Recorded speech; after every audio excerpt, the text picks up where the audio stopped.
Je continue dans la lancée des halachot de Hanouka, puisque c'est une période où le Rav a très bien commencé ces halachot de Hanouka, parce que on dit un mois avant la fête, on doit commencer à s'acclimater à la fête. En plus de ça, c'était dans le Inyan de la paracha d'hier. Vayetze Yaakov Beersheva, quand Yaakov est sorti de Beersheva, dit Panahoda, Panaziva, Panahadara. Hoda, Ziva, Hadara, c'est des lumières. Et Hidour, eh bien c'est le principe aussi qu'on retrouve d'une façon essentielle dans la fête de Hanouka. Et justement, je voudrais partager avec vous la problématique de Kamanerot Tzarich Ladlik Hanouka. Combien de lumières on doit allumer à Hanouka? Tout le monde sait, premier jour 1, deuxième jour 2, etc. C'est pas si simple et c'est très riche en enseignements. La Gemara dans Shabbat, dans la page Kaf Aleph Amoud Bet 21b, on dit mitzvah Hanouka ner ish uveto. Fondamentalement, la mitzvah de Hanouka, c'est une bougie chaque soir par famille, par foyer fiscal, par foyer. Et donc à partir du moment où on allume une lumière chaque soir, on a fait la mitzvah. On va voir qu'il y a une incidence halachique. Et la Gemara continue, on dit Hadrin. Et ceux qui font du hidour, c'est bien ner lechol echad ve'echad. Chaque membre de la famille allumera sa propre lumière. Et la Gemara dit Mehadrin mina mehadrin.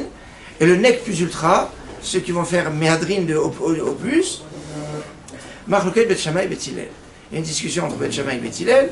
Bet Hillel dit eh bien on va en progressant. Le premier jour 1, deuxième jour 2, troisième jour 3, etc. Et Bet Shammai dit on va en régressant. Premier jour 8, deuxième jour 7, et ainsi de suite, on va en diminuant.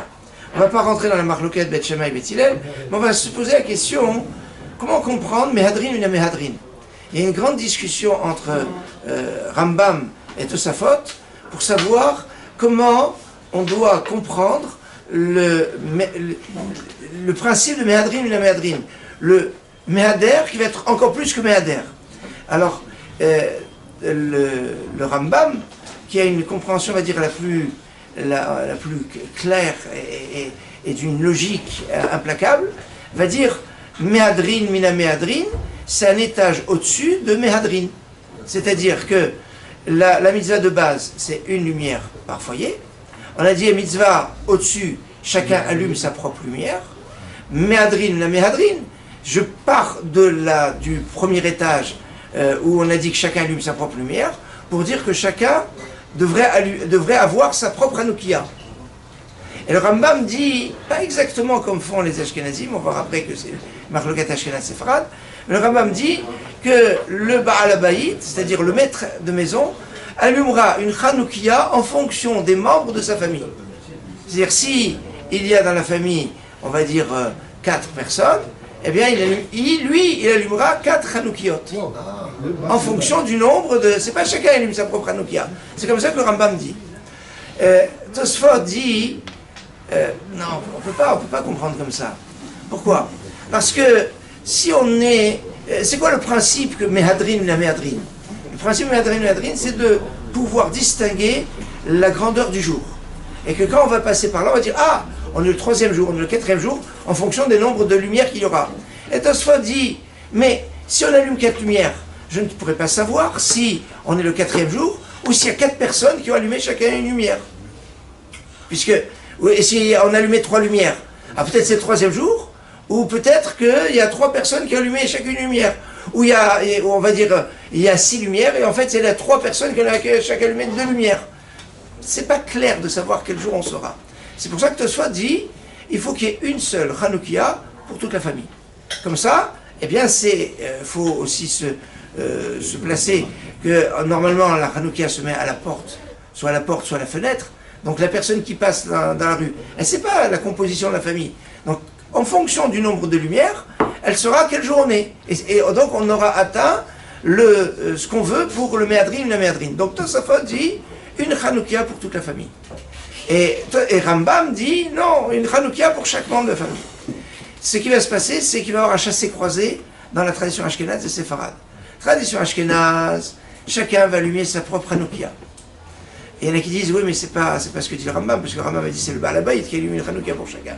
Enfin bon, on va pas, il n'y a pas beaucoup d'Ashkenazim ici, donc on va pas rentrer dans le Rambam, il a parlé pour les Ashkenazes et pour les Séfarades quand même. Pardon? Le Rambam, il s'est exprimé, c'était aussi bien pour les Séfarades que pour les Ashkenazes. Alors, le Rambam lui-même, il dit que le minhag à Séfarade, c'est d'allumer une Hanoukia pour toute la famille. Mais d'après sa compréhension de la Gemara, il dit on doit allumer un nombre de Hanoukiot en fonction du nombre des membres de la famille. C'est ce que dit le Rambam. Et Tosafot dit non, il y a une Hanoukia par famille. Et c'est intéressant parce que finalement les Sfaradim font comme Tosfot Ashkenaz, et les Ashkenazim font comme le Rambam Séfarad. On retrouve comme ça des chassés croisés des fois, aussi avec les matzot, à propos de la matzah Ashira, etc. Il y a comme ça des fois des chassés croisés entre les poskim Ashkenaz et les Sfaradim font comme les poskim Ashkenaz, et les Ashkenazim font comme les poskim Séfarad. Comme quoi, on est Amichad. Maintenant, donc on retrouve cet aspect de cette distinction. Mais maintenant, une fois qu'on a expliqué ça, il ne faut pas oublier de perdre de vue que la mitzvah de base, c'est un air, c'est une lumière. Alors vous allez me dire, bon, mais personne ne fait ça. Alors, d'abord, on peut remarquer que c'est resté le din, que c'est un air, c'est une lumière. On le voit de la bracha. La bracha, on dit la likner Hanouka, pas la liknerot Hanouka. Donc on voit d'ici que la mitzvah, c'est l'air. On pourrait dire que la bracha, elle a été adaptée par rapport au premier jour. Et comme le premier jour, c'est ner, il n'y a qu'un seul ner, on n'allait pas dire les autres jours, les liknerot Hanouka. On ne va pas faire une bracha différente en fonction du premier et des autres jours. Donc, mais fondamentalement, c'est une seule lumière. L'incidence très intéressante, c'est que, imaginez qu'une personne, il a ses lumières, il a ses 36 ou ses 44 lumières pour allumer premier jour 1, deuxième jour 2, troisième jour 3, etc. Et il a son voisin qui n'a rien. Il n'a pas une seule lumière pour pouvoir allumer son Hanouka. On pourrait dire que c'est son problème. Non. On doit, si c'est un pauvre, les administrateurs de la communauté doivent s'arranger pour qu'il ait, et alors même qu'il ait pour faire mitzvah me'adrim la me'adrim. Mais dans le cas où on est Betzimtzum, on est au pôle Nord, il n'y a personne, il n'y a rien, il n'y a pas de lumière, il n'y a pas de... Et voilà, moi j'ai la possibilité d'allumer toutes mes lumières comme il faut, en progressant, et lui il n'aura rien. Alors, qu'est-ce qu'on va nous dire? Puisque la mitzvah de base c'est d'allumer une seule lumière, eh bien j'allumerai moi-même une seule lumière, et je vais lui donner, pour que lui aussi puisse allumer aussi une lumière. C'est pas, moi je fais méhadrine, la méhadrine, et je m'en moque de ce qui peut arriver à mon prochain. Et donc c'est comme ça. Alors évidemment, si j'en ai 44, donc si je lui donne, même pour qu'il puisse allumer, donc 2, parce qu'il y a chômage en plus, donc il peut allumer 2 par... Donc je vais avoir plus. Alors éventuellement, ce que je peux faire, premier jour j'allume 2, 1, deuxième jour 2, troisième jour 3, jusqu'à la limite de ce que je pourrais allumer, en fonction de ce que je lui ai donné. Mais, alors, et ça c'est intéressant, parce que ça ne veut pas dire, si je ne peux pas aller jusqu'au bout, j'allume pas. C'est-à-dire, c'est pas parce que je ne pourrais pas allumer 8 le 8e jour, que le 2e jour j'allumerai pas 2. On aurait pu penser comme ça, que je peux faire une progression que si je vais arriver jusqu'au bout. Non, je vais progression jusqu'à Yad Magat, jusqu'à ce que je peux.